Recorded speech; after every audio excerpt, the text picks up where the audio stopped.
Don da don!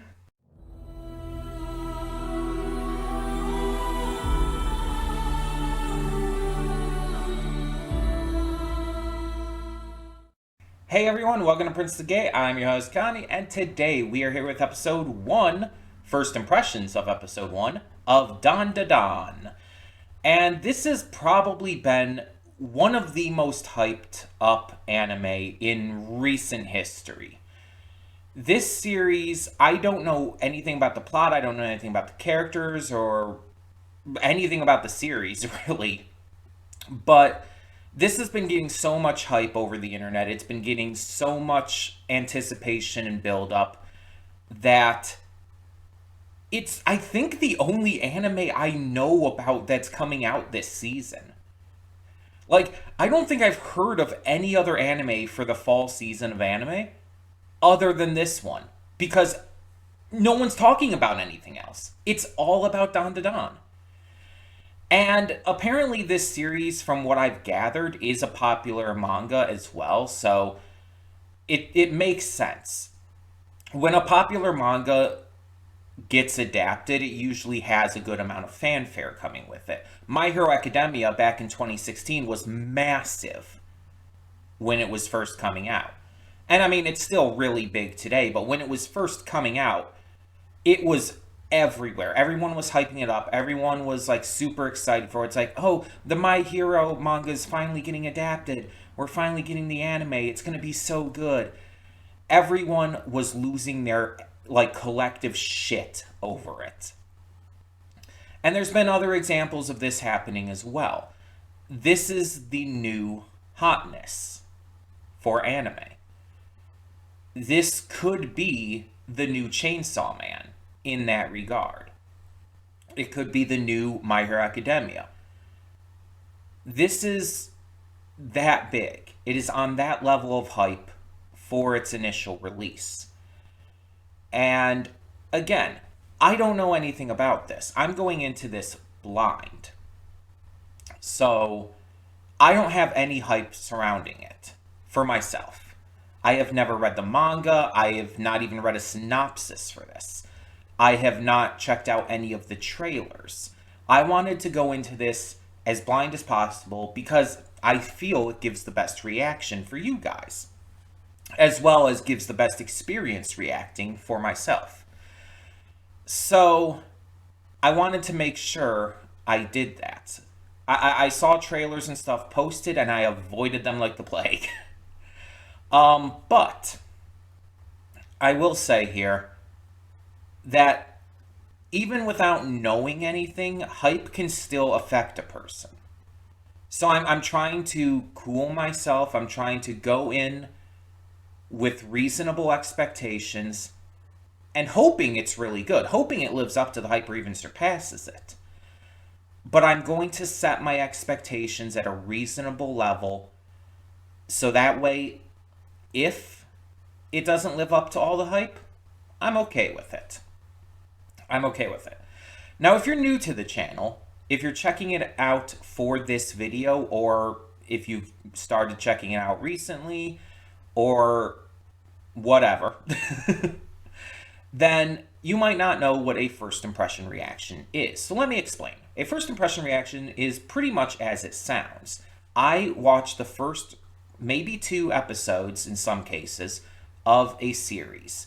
It gives me a first impression of the show and determines if it's something I want to continue reacting to, watching on my own time, or drop altogether. It's usually done for shows that I'm not 100% confident if I'll be into, or shows that I want to test out before I make any kind of real determination. And I think that it's a smart idea to really just, dip my toes in the water so I don't have to jump in head first and end up dropping a show in that regard. This gives me more of a chance to get a feel for what it's going to be and determine I might like this. I might want to continue giving it a chance, or this doesn't seem like it's going to be my kind of thing. I'm not going to watch it. So that's what we're doing today. We're going to watch the first episode. I'm going to give you my thoughts, and I'm going to determine if it's something I want to continue reacting to in the future, watch on my own time, or drop. And I always hope for the first of those options because I want more shows to react to, even though I have so many on my plate and backlog already. But I also want to find new shows that I would want to react to. You know what I mean? More shows that excite me or interest me enough that I want to not only watch them, but experience that with you guys. So hopefully Dan Dan is one of them. Like I said, I know nothing about this. I don't know the genre even. I don't know anything about it. So I'm just hoping that it lives up to the hype, or at the very least I enjoy it a lot. But I'm going to set my expectations at a reasonable level and just be prepared if it doesn't. So thank you all so much, as always, for tuning in. I feel we should just get on with this and see what this first episode has in store for us. Cutting in here real quick to remind you of all the awesome content we have on the channel. Between Monday and Friday, we have a plethora of awesome series reactions, with 2 on Wednesday. We also have movie reactions every Saturday and Sunday.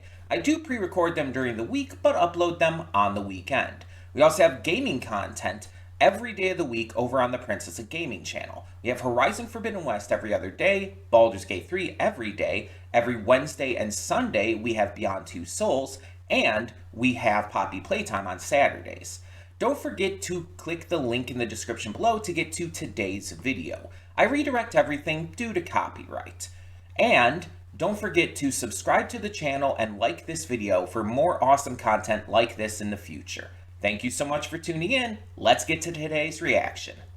And we are back, and we will begin with spoilers in 3, 2, 1, now. So I want to look something up here. And just as a note, I want to look up if Ten Takakura was a real-life actor. And yes, he was a real Japanese actor and singer who appeared in over 200 films. He was affectionately referred to as Ken-san by audiences, and was known for his brooding style and stoic presence. And he died in 2014, so I'm wondering when this series takes place. Because I don't think it said, unless I missed something. I don't think it said, like, when the actual story takes place, but then again, to be fair, like, an actor who has passed away can still be your favorite actor. Like, he passed away at 83 years old in 2014. But, like, this girl, she could absolutely still see him as her favorite actor. Like, that's still possible. Also, this boy, Occult-kun, just happens to have the same name. And that does happen.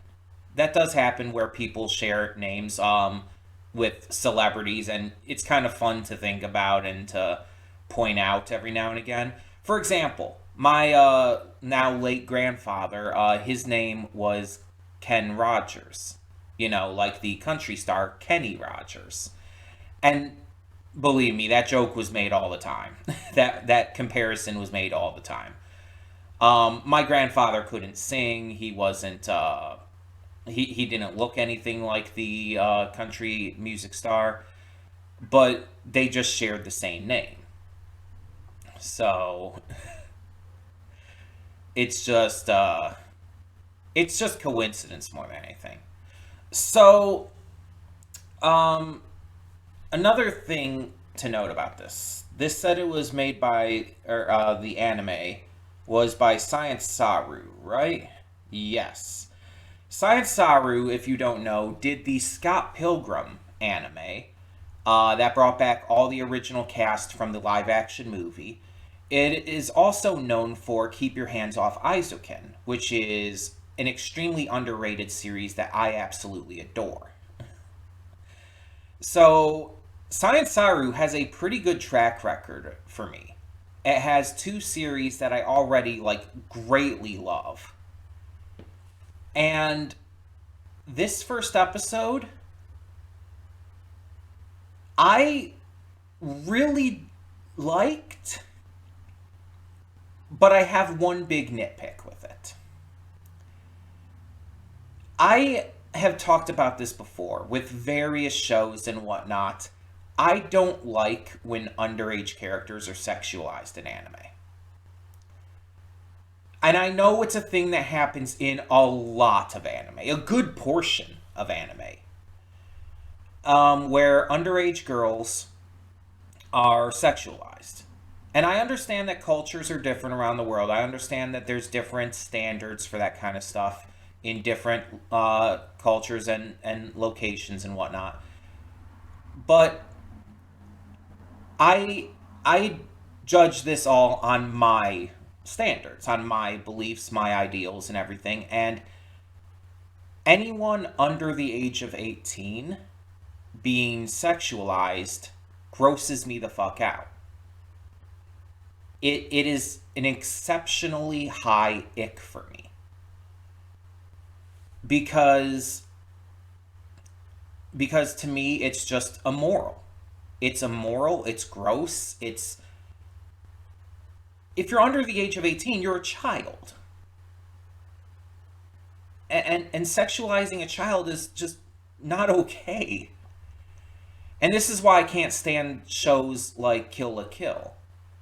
Because while Kill la Kill has a lot of things going for it and does a lot of really cool stuff with its animation and style and whatnot, the sexualization is a massive plot relevant part of that series. It's important to the series. And I can't get over that because the characters are underage. Ryuko is 17. Mako, I think, is 16 or 17 herself. And these are characters that are constantly and intentionally, to make a point, sexualized. And I don't like that. And again, there's a lot of other anime where this kind of thing happens. And a lot of anime that I like, where this kind of thing has happened. And so my view on this kind of thing, usually whenever I'm watching anime or something, is like, how is it expressed in the show? Or movie, I guess. Like, how is it shown? Is it shown to be bad? Is it shown to be, like, extremely negative? For example, sexual assault. Sexual assault is, like, the obvious way to showcase it as being bad, because it's at that point where it's like you're not supposed to find it enticing or attractive or anything like that. You're supposed to be grossed out. You're supposed to be upset. And even with that, though, there is a point where they kind of can go too far and make it kind of gross in its depiction. It has to be like still depicted as being very assaulty and not like visualized and presented in an enticing way. Because there's some anime out there that shows sexual assault, but like the way they present it is like they're trying to like showcase like the girl's breasts and thighs and stuff, and trying to make it look enticing and stuff with the way like the scenes are shot and everything. And that I fucking hate, because it's like it almost feels like it's glamorizing sexual assault, and that's fucking scummier, honestly. This series did it okay, because these aliens are sexually assaulting her. They are trying to rape her blatantly, straight up. The only thing that wasn't said was that exact word, basically. They are actively trying to rape her, and they are literally trying to drug her, basically. I mean, it's psychic influence, but it's basically the equivalent of trying to drug her into accepting it. It even has a scene where the one alien, like, forcefully spreads her legs, and it is like that specific shot like almost sent me into panic mode, if I'm being honest. But it's meant to, and it's very clearly intentionally gross. You're not supposed to like what's happening there. This girl, like, getting her clothes ripped away and then getting assaulted and nearly raped by these aliens is supposed to be fucking horrifying to you. And that's why I'm okay with it, even though I still don't think it was necessary. Like, you did not need to put this in here. You did not need to do that. But it wasn't played up for sexualization. It wasn't done to entice the audience. It was showcased as being bad and undesirable. And it was even kind of foreshadowed and called back to the opening part where the one other student, the guy who I guess she was dating, was getting very inappropriate with her himself and was like trying to coerce her into putting out. So yeah, it was made very clear you're not supposed to like that, which is good. I'm glad for that. But again, it didn't need to be in there. You don't need to put that kind of stuff in there. I understand fan service is a big thing in anime, but with underage characters, just don't, please. It's like, just please don't. You don't need to do that. So it's like, I don't like that was put into this series, but at the same time, at least it was handled well. And Ken, he handled it well afterwards too. He was extremely gentlemanly, and offered her his clothes and everything, was super kind, and wasn't like even pretending to ogle her or anything. He was just an absolute manly person, handling that extremely well and being just an absolute, like, great man. I'm not good at wording things. He did a good job. He was really great. He was gentlemanly. He was very, very good. And I appreciate that. And she clearly appreciated it too. It's very clear that there's going to be a connection here. There's going to be a romance, because like part of her character is set up with the fact that her boyfriend broke up with her. This boy she had a crush on back when she was younger made fun of her for something that her grandmother had taught her.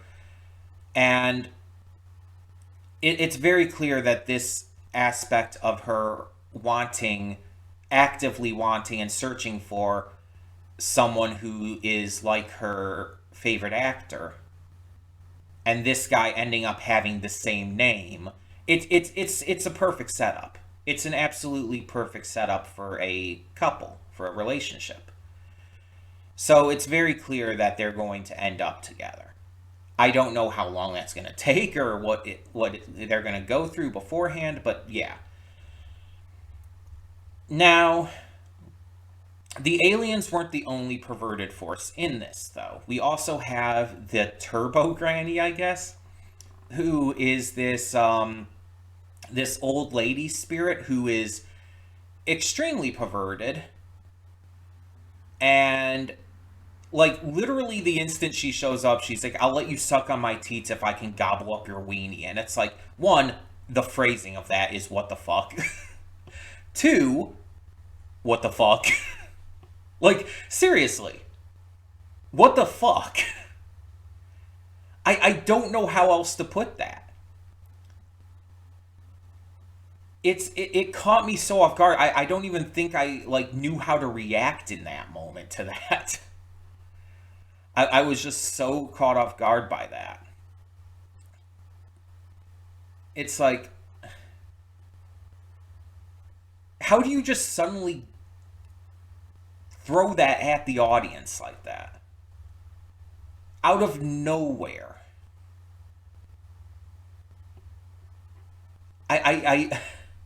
I don't understand.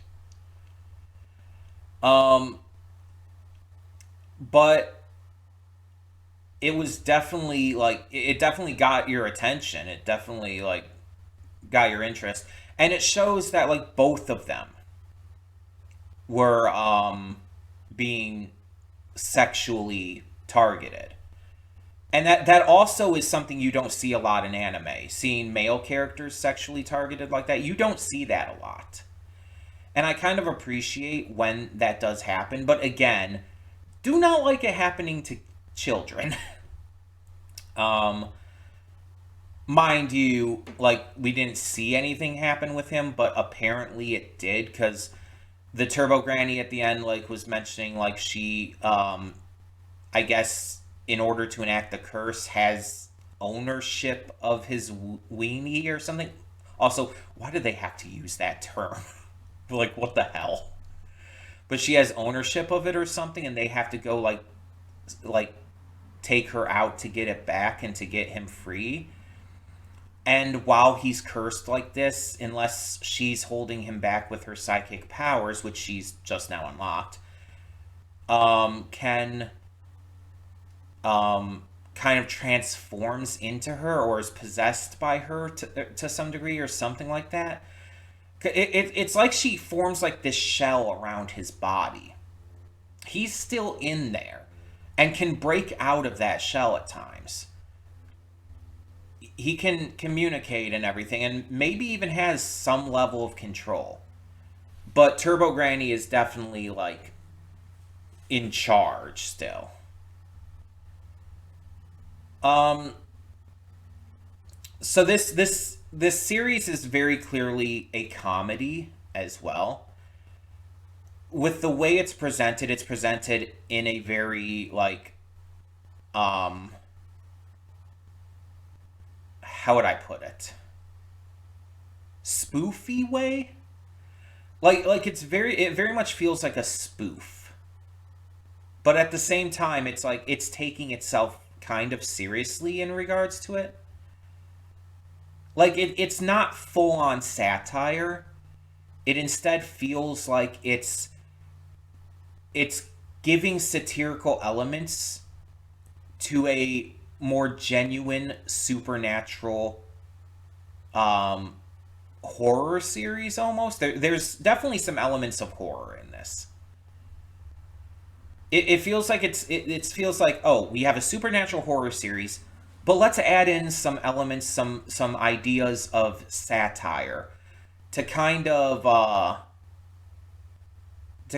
like be as over the top as we can. And on top of that, even before that kind of shit started, it was super over the top. So even before the supernatural and horror elements really came into play, it's like the animation, the way characters talk and move, even the way the episode began, like after the opening, it cuts to this scene that it feels like we just stepped into the middle of. Like, did you notice that at all? Like right after the opening, it cuts into the scene and it feels like it feels like we cut halfway into a scene and we missed a bunch of what was going on beforehand. But there was no context that I felt like we needed for it.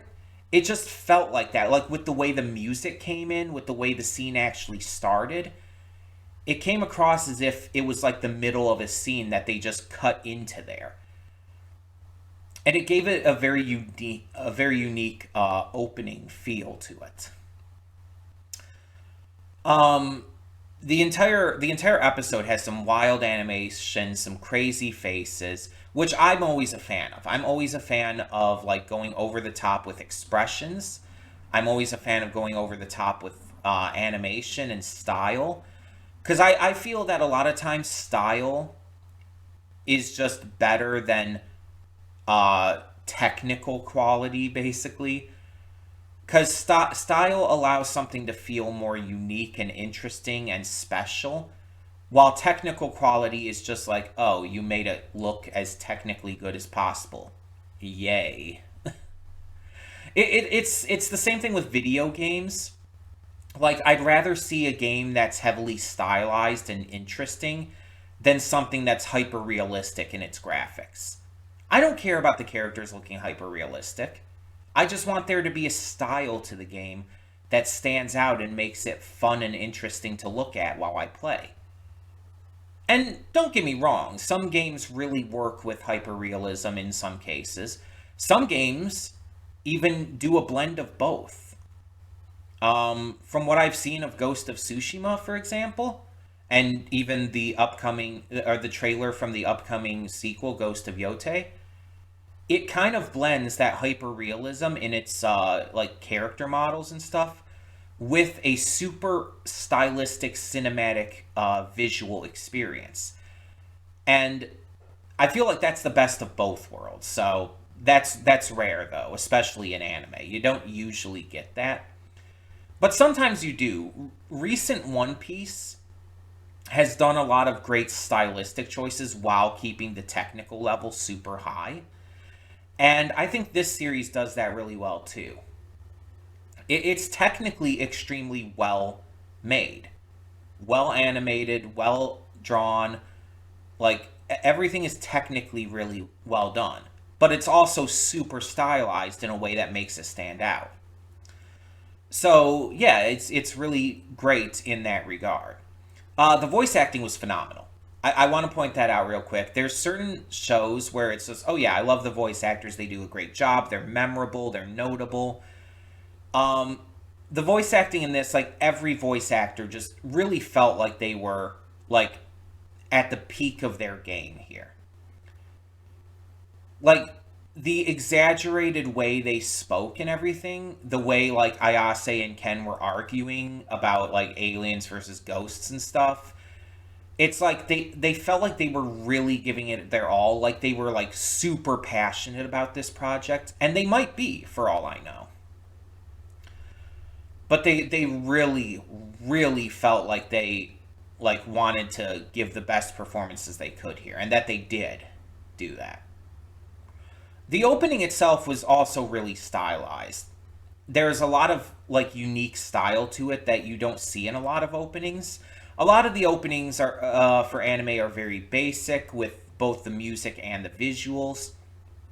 It'll be music that you hear the same style of music of in all of these different anime openings. Oh, you've heard the opening theme from this anime.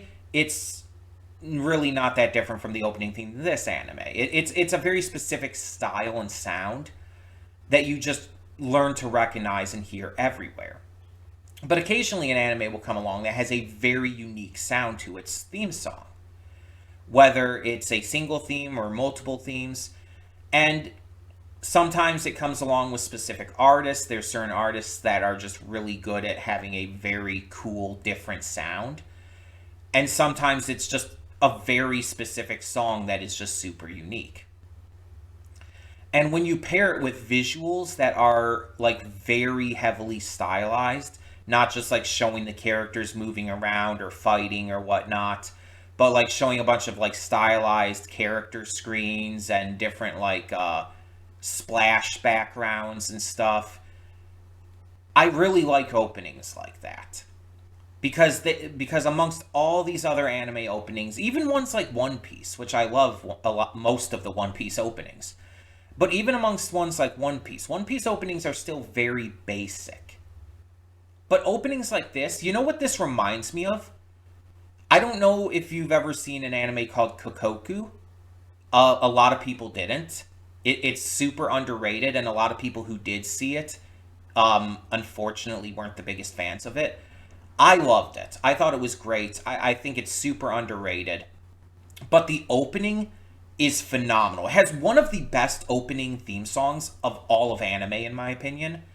Like, the theme song goes that fucking hard. But combine that with the stylistic visuals that the opening has, and it's one of the best openings in anime, in my opinion. Like, I would put it up there with the likes of Dororo. And I fucking adore Dororo's first opening. The first opening, specifically. I have to clarify there. But I would put it up there. And that's huge praise. And this opening, I don't quite know what I feel about it yet because I've only seen it once. Um, but I really liked it. The song wasn't necessarily my favorite, but I like how different it was. It wasn't your typical anime theme. The visuals I really loved though.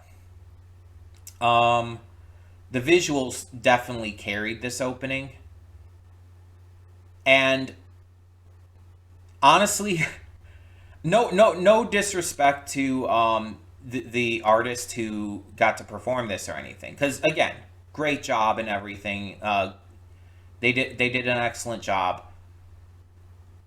But imagining this, like the visuals of this opening with like Queen Bee, it's like if the visuals of this opening came with a Queen Bee track, like that would be orgasmic. Queen Bee is one of my favorites, by the way, if that's not clear.